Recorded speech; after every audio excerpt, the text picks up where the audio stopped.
Hello people, today we have a Gibson J45 12 string. I can't say I've ever seen one before. I've seen lots of J45s, but only with 6 strings, so surprise, look what we have, a broken headstock. This one, I'm going to reposition the camera here. So this one is very tight here. I suspect that it's been broken for a while with 12 strings yanking on it.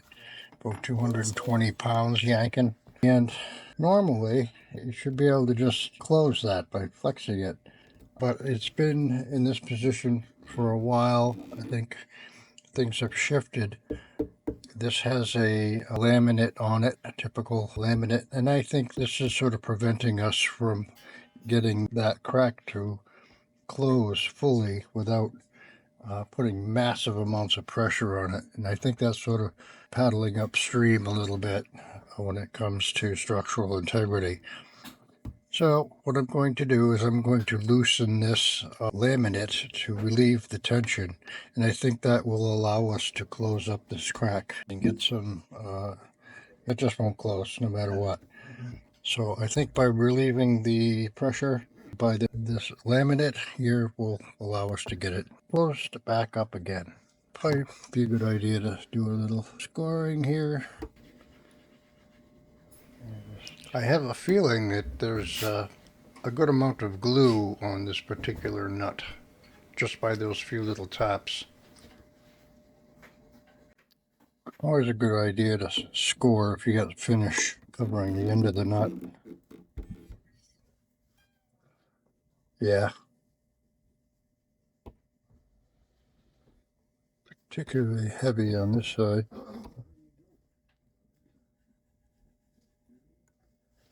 Okay.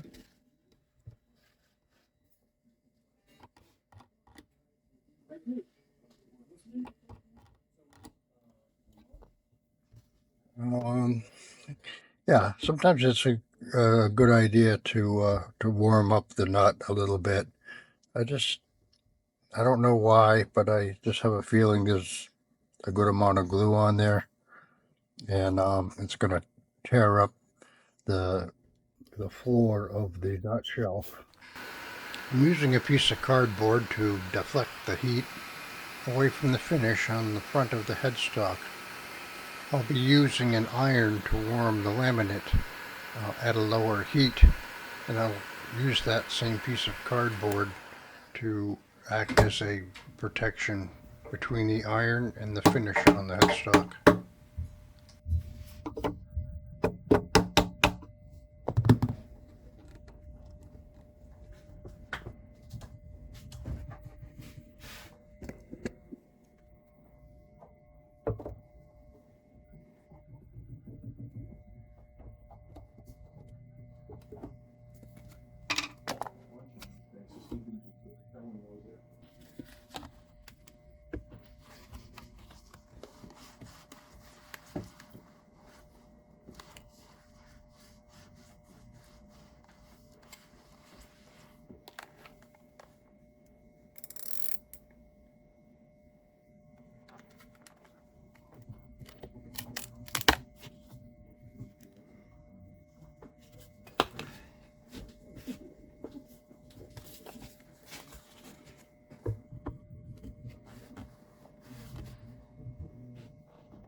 He's got a knife.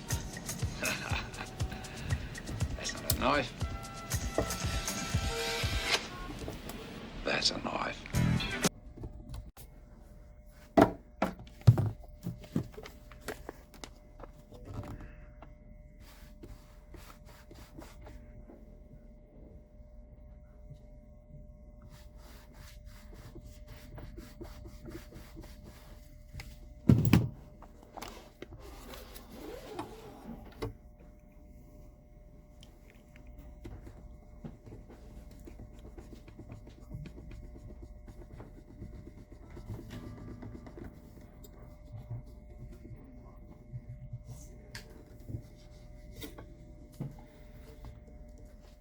Okay, let's see. Yeah, that is better. That's better. At least, yeah, that's a lot better. Oh yeah. Yep, that did the trick. Okay. All right, we'll get some glue in there, and we might even be able to do both of them at the same time. The front laminate and the crack. I didn't take it all the way off, but just enough to relieve the pressure where that crack is. All right, cool. Okay. Didn't hurt the finish too much. That's good. We'll have to do some little bit of finish work, but yeah, no, not much damage at all.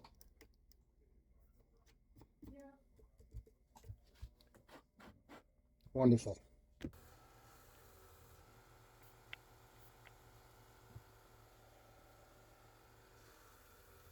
Like to add a little water to the glue to make it a little more viscous. That's fine. You can do that.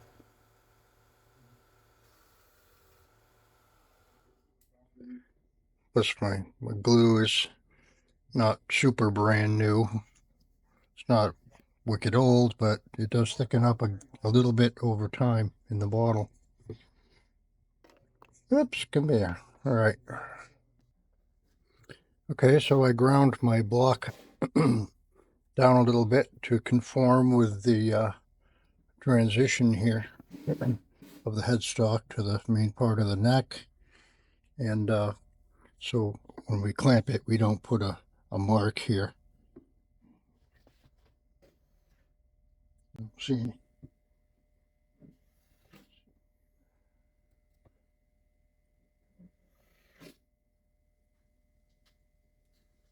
Okay. I mean, if you get a mark there, you can, you can sand it out, but want to do as little sanding as possible. Amen. Amen. So I have a hypodermic needle. But the problem with that is it'll only go so far. It'll only go that far in. It may or may not be helpful. Quite frankly, in this case, I don't think this is gonna, I don't want to waste a needle on a repair that's not going to be that effective. I'll save it for something, a crack that is more effective. So instead, we're just going to rub the glue in with our finger. How's that?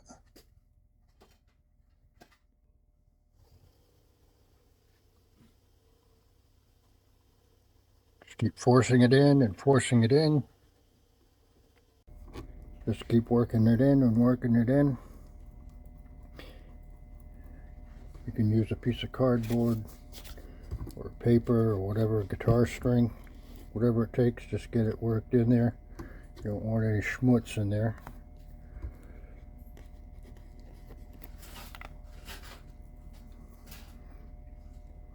Little spit always helps. All right. Just the suction of it helps a lot.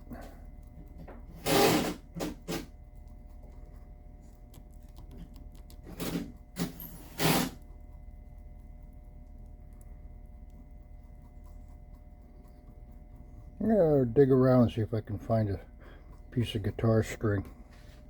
I think I have a piece of a .09 string in there.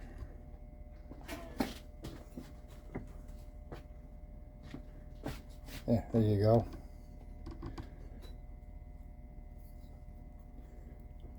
Work it in there.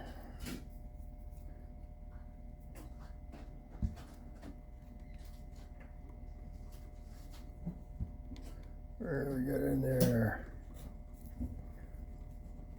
Want as much glue as you could get.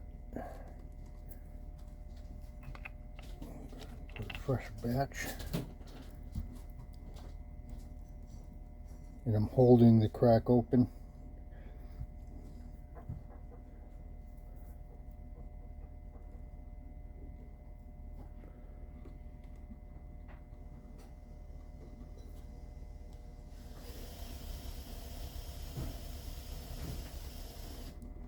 Really work it in there. Okay, it's starting to look pretty good. Hey.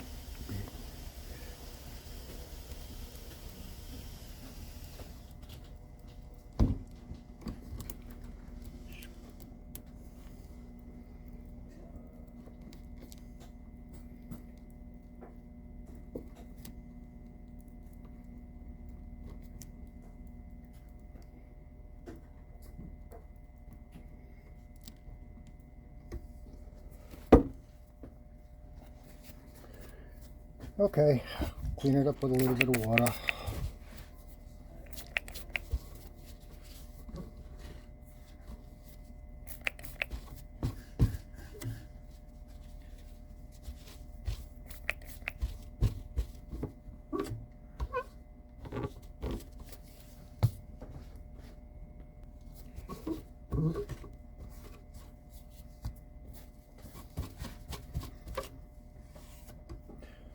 Alright, don't forget, I'm probably going to do both of these things at once, so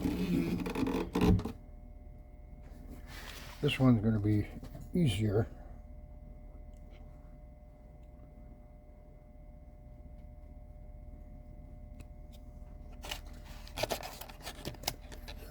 Puppy in there. Go in there.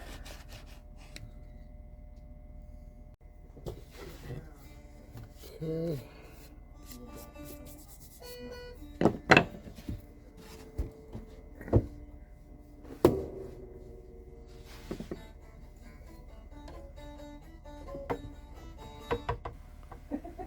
I put a little curve on the block, see, so it doesn't damage the finish.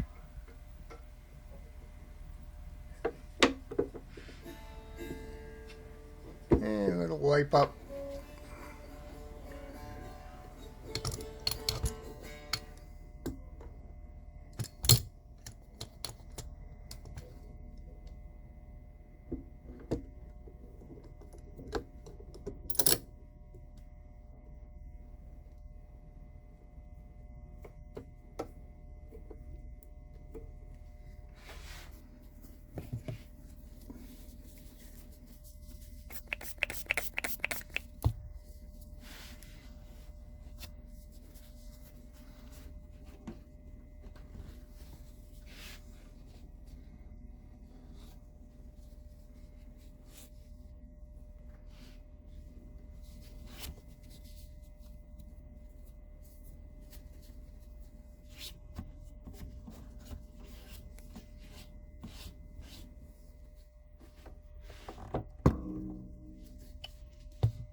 I keep a bottle of just regular distilled white vinegar on hand. It does an excellent job of breaking down the fish glue.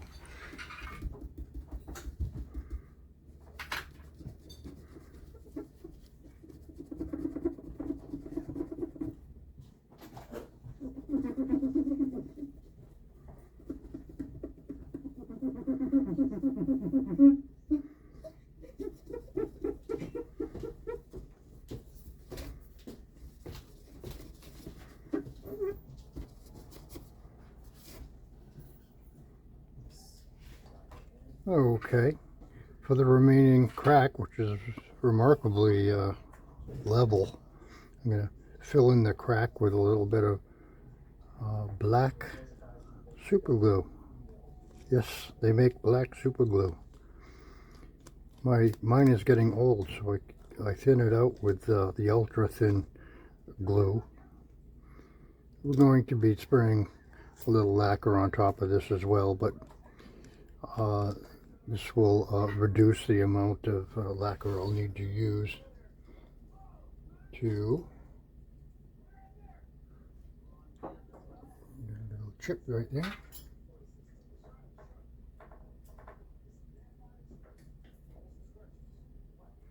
And just a little bit, fill in that crack, be nice and stable.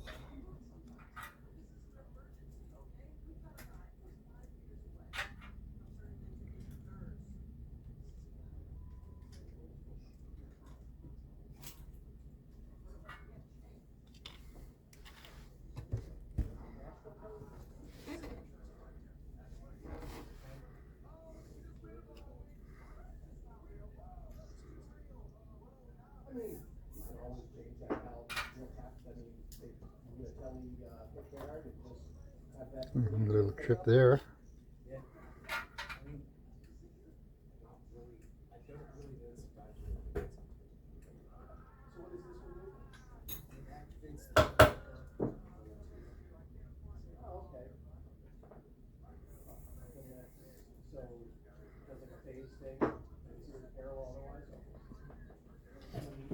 Okay, and a little double do you here. Fill that in. And some accelerator. Right, Scotty? All right.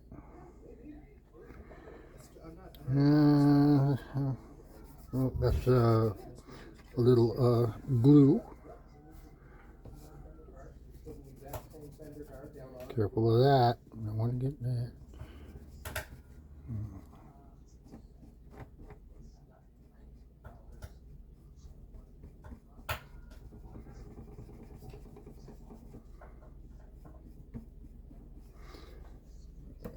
Squeeze out from re-gluing that faceplate. Oh, okay, I screwed that up. All right, then we'll go over it again.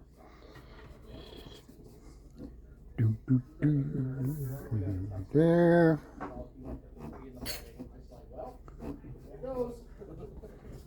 Dry it off. The vinegar helps break down the fish glue.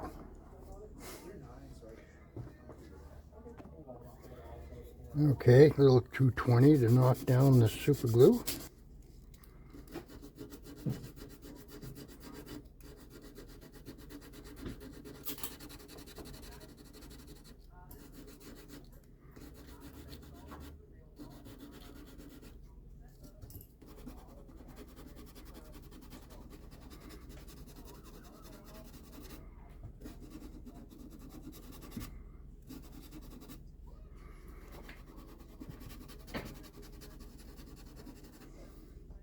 Okay, we're just going to dust a little bit of black on here.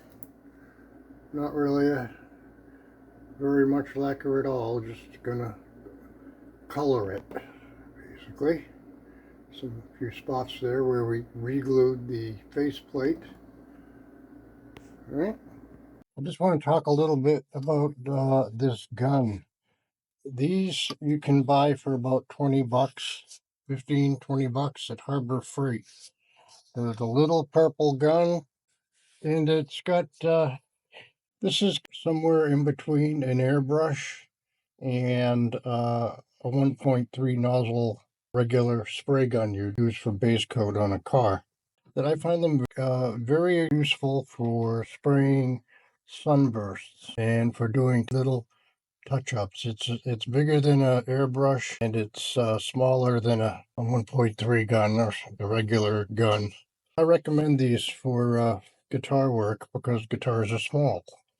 And sometimes you just need something a little more than an airbrush, and these do a very good job at atomizing, and I use these to do all my bursts. You can spend a lot of money on a gun. Certainly there are better guns, but this does a pretty fine job. For the money, you can't beat it. We're just going to spray a little black on that to not a lot at all, really. Just enough to shade it and black it out. So taped off. Don't forget to tape off your binding and your side dots. You don't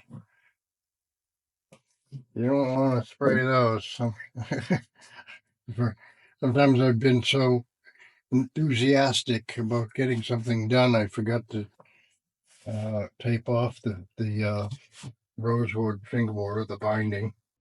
That's all you pretty much need, not a lot. The lacquer I'm using is Omni. It's a base coat. It doesn't have any gloss to it at all. We'll be top coating it with a clear lacquer. Chrysler 9700 black. The standard black I use for headstocks and for face plates and black guitars.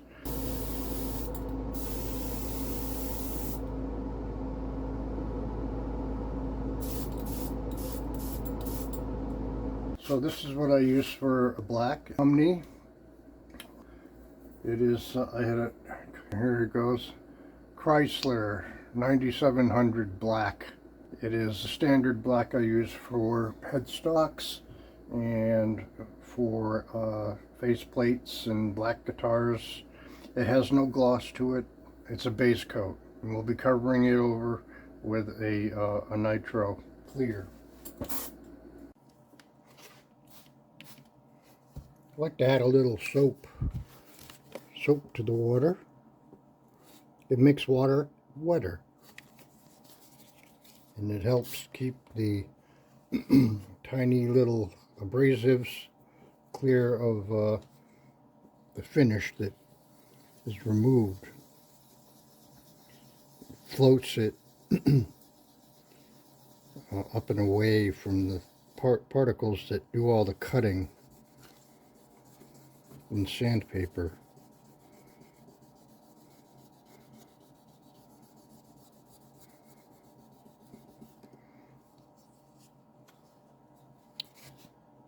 I'm using a 2000 grit.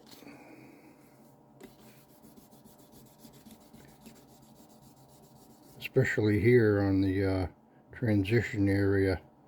Hopefully we won't have any transition lines. When I spray the last coat, I like to add extra solvent lacquer thinner to the lacquer. I like to spray it with a final thin coat, which will melt into the previous coat more effectively and reduce that witness line.